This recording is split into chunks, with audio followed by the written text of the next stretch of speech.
Thank you, everyone. It's great to see you all online today, and welcome to this afternoon's session. My name is Jason Payne. I'm a professor of criminology and social policy at the University of Wollongong, and I'm joined, of course, by my very dear friend and colleague, Professor Bruce Smyth. And I know online we have a couple of our team members as well, including Dr. Glenn Althor, who won't be able to provide commentary today, but nonetheless is there listening to us going from here. We're going to talk very briefly, because of the time slot, about a really interesting project that we've been involved in over the last little while, funded by the Australian Research Council under a linkage project and in collaboration with Relationships Australia in Victoria and Relationships Australia in Canberra and the region. The project, I think you'll find from its various different methodologies, particularly interesting from a research ethics perspective. And I'm really excited to have a bit of a discussion after our presentation, hopefully lots of questions about some of the things that we discovered along the way, trying to implement and bring to life this really innovative methodology. I'm going to start the presentation and drive the bus today. Bruce, of course, is going to pop in later and probably throughout the presentation just to provide his comments, but he's going to talk very specifically some of the ethical challenges that we experienced through the project and indeed some of the lessons learned. So I'm really looking forward to hearing that. Before we kick off, I'd just like to acknowledge the traditional custodians of the land on which I'm dialing in from today. I'm actually dialing in from Dharawal country on the south coast of New South Wales, and I just pay my respects to the Wadi people and their elders past and present. I'd like to acknowledge the Australian Research Council, of course, for the funding, our partner organisations, as I mentioned, Relationships Australia in Canberra and the region and in Victoria, and of course, the 30 mediators that we'll talk about in a moment that joined the project from Relationships Australia to help us bring to life the methodology that we're going to be talking about today. I'd also just like to acknowledge the team. Of course, projects like this are never possible without a brilliant working team working together hard and bringing to life all of the key aspects of the project. You've got Bruce, of course, Glenn, who I've mentioned, Michelle Irving, who's a research officer with the Australian National University, and Genevieve Hurd, who's from Relationships Australia in Victoria. These projects and indeed these kinds of innovations really are only possible with the kind of enthusiasm and encouragement of really, dare I say, well-working, well-oiled machines. So really great to be acknowledging the research team. Now let's kick off with some context. I think it's really important before we can talk about the ethical implications that we talk about some of the context of why we are doing the project we are doing, and more importantly, why we've used some of the methodologies that we've had and that we've used. I'm going to talk to you a little bit about the implications of the project, what we were interested in, what were the things that we were particularly looking to discover, and why perhaps we chose the particular methodological strategies that we did. Perhaps the best place to start really is in this idea of post-separation parenting apps. There may be people online or listening to this presentation who aren't familiar with the digital divorce revolution, the idea that apps and digital technologies are becoming increasingly embedded into the day-to-day lives of everyone, but very specific and particular apps being built for the co-parenting context, particularly the post-separation co-parenting context. And indeed, these apps are designed and developed really with the objective of helping separated parents manage their parenting arrangements, to help them improve their communication during that separation period, to reduce conflict and stress between parents, and indeed improve outcomes for children. And through all that, improve the accountability between parents as they are navigating the post-separation context. And of course, apps have developed over the last 5 to 10 years such that there is now what we call a bewildering array of apps, something in the order of 40 or more apps available on the market, both free in some cases, but also apps that come at a cost, which are sold to clients, for lack of a better term, or members of the public as ways of better managing their co-parenting situation in the post-separation context. You can see on this next slide just an example of some of the apps that exist in the market, and some of the popular apps that are available on the market. But more importantly, and the thing that we won't go into too much detail today is that while we can display for you a very comprehensive range of different apps that are available on the app market, we acknowledge that actually, as is the case in a lot of digital tech, not all of these apps necessarily last forever. Some come and go relatively quickly, some stay. But there's quite considerable churn in the market. And as a consequence of that, we are particularly interested in the implications of both recommending apps, encouraging parents to use apps in this context, and indeed, more importantly, whether those apps actually work to achieve the objectives that the app developers are actually encouraging or selling in terms of their products. So if nothing else, just to give you a bit of an overview, about a quarter of the app market over a period of 4 years, we consider to be stable. About a quarter or 25% of apps start and then drop out within a 4-year period. And in that time, we've seen about half of the market emerge as new products. So we have this really quite changing landscape of app availability in the co-parenting and post-separation context. And we do need to think seriously about the efficacy of those apps with respect to their impact, not just on parents, but also on children.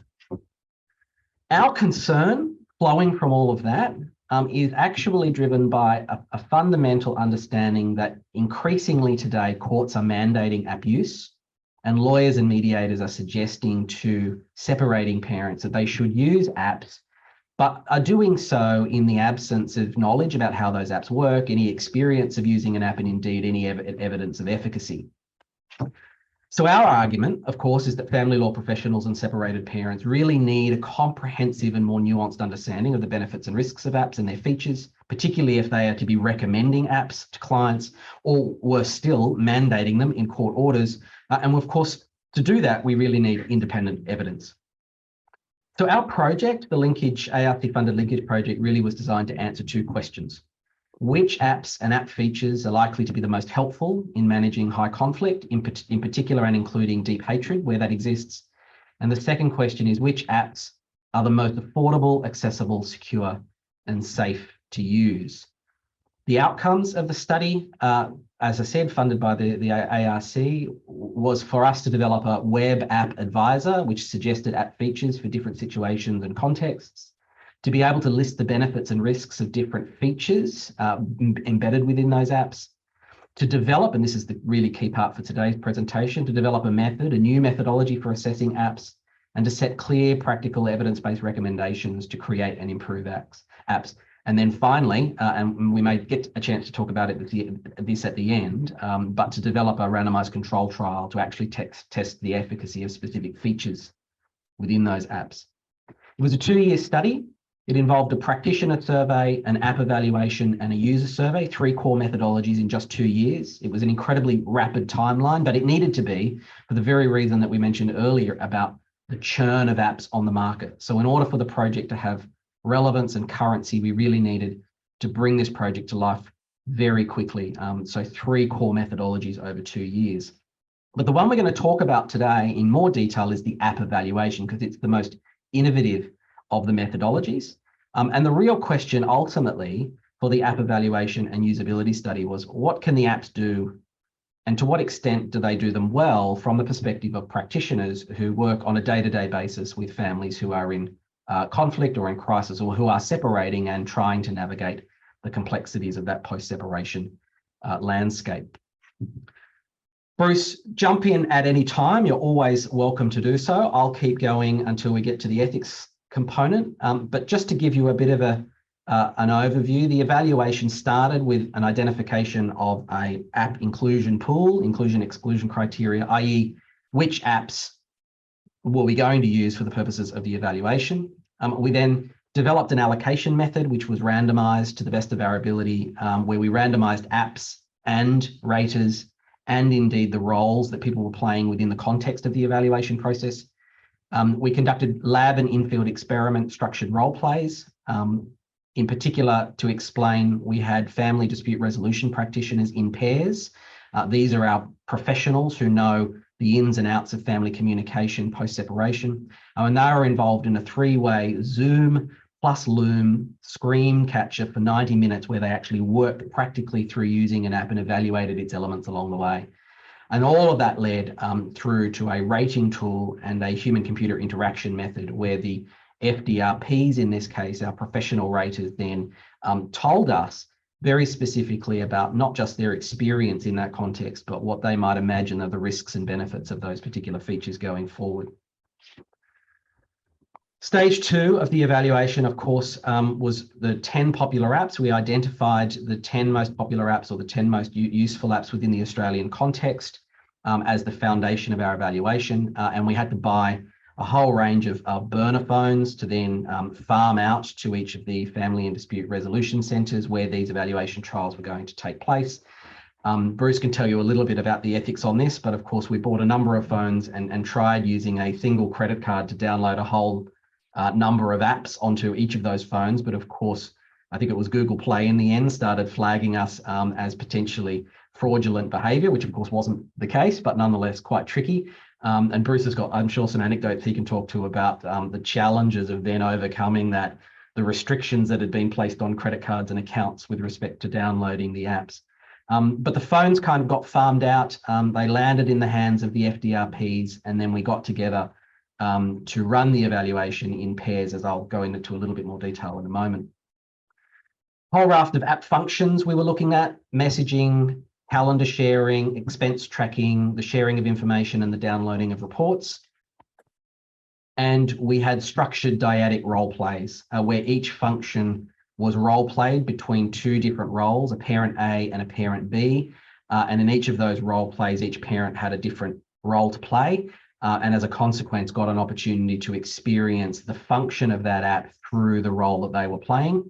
And the three-way Zoom discussion was led by a facilitator who was there and watched the interaction and engaged with the facilitators and the FDRPs as the evaluation trial was running.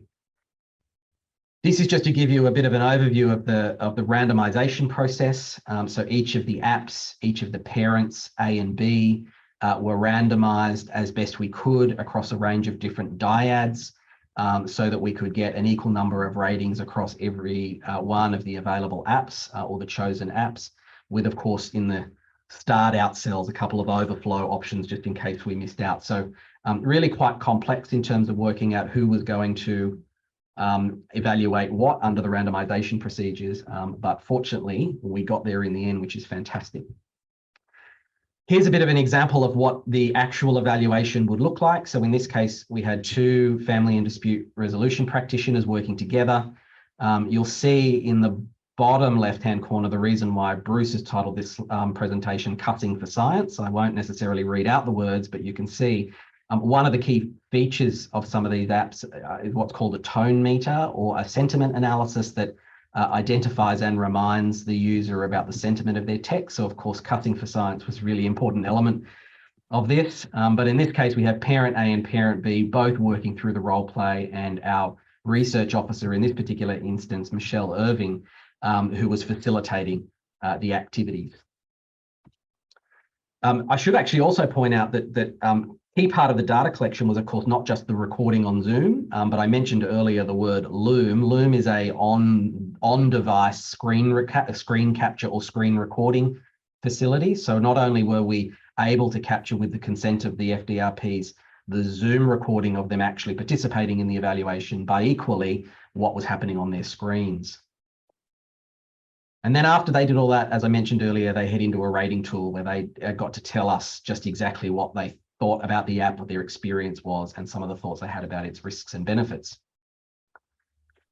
Bruce, of course, not just Cussing for Science, but also Failmouth. Again, an opportunity really for the FDRP practitioners to test out the full capability of functions in the apps. And you can see here some examples of the kinds of things that our FDRPs were testing and typing in just to see how those functions and features worked.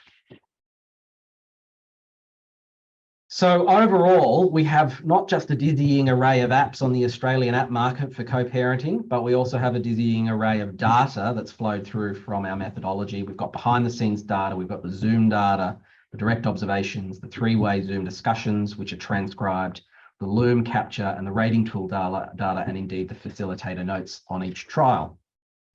Bruce, that all sounds pretty easy. I'm going to say it wasn't, and there are a number of ethical considerations along the way, so tell us. So thanks for that, Jason. I'm going to take literally 1 minute because we're out of time, basically. We want some questions. But first of all, research merit, the HREC requirement. You've got over 1 million separated parents in Australia, over 1 million children with a parent living elsewhere, and communication sits under all of this. So it's a pretty important problem. I'm going to jump down to privacy. So Jason mentioned the burner phones, the Gmail aliases. It was really important to us that the mediators didn't use their phones. So we had to work out a way of getting these dozen burner phones around to about half a dozen sites. Data sovereignty in the US, because these apps come out of the US, a number of them, whatever you put in, you'll never be able to retrieve again. They own it forever. So a lot of issues around data sovereignty here. We spoke with a number of developers to see if they would help us recruit people for the last arm of the survey. And the newbies were in, but the big companies didn't want a bar of it. And we are worried about where they might go, because US legislation is quite different to Australian legislation, and we're wondering whether we're going to get sued at any point. We got hit with credit card alerts, Google Play cards. It took us about 4 months to actually load the apps up because we had so much trouble loading them. We're worried about how much data we have and the underutilization of the data. It's a problem for all of us in many ways. One of the partners left the study, and so we had to cut them out from being involved in any of the analysis or trials. Informed consent, a couple of my colleagues said, why are you asking for informed consent on swearing? Well, as it turned out, a couple of people who are mediators for religious reasons and other reasons did not want to swear or receive any swearing. So we had to, I'm glad we actually got informed consent. And we've been struggling with some of the developers because we want to stay at arm's length, but there's so much money involved they're trying to get to us. So Jason, next slide. Last slide, actually. So this technology is moving at breakneck speed, and it's really hard to anticipate the risk and mitigation strategies. We won the ARC project, but we got more than a handful around practical and ethical issues.